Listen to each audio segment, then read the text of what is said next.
வரப்போகிற பாடலோட முதல் வரி என்னன்னு கண்டுபிடிச்சி எனக்கு கமெண்ட் பண்ணுங்கள். இந்த வீடியோ பிடிச்சதுனா லைக் பண்ணுங்கள், ஷேர் பண்ணுங்கள், சப்ஸ்கிரைப் பண்ணுங்கள். தேங்க்யூ.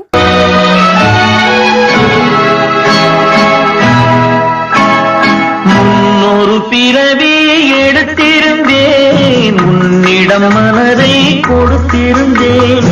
முன்னொரு பிறவி எடுத்திருந்தேன், உன்னிடம் மனதை கொடுத்திருந்தேன்.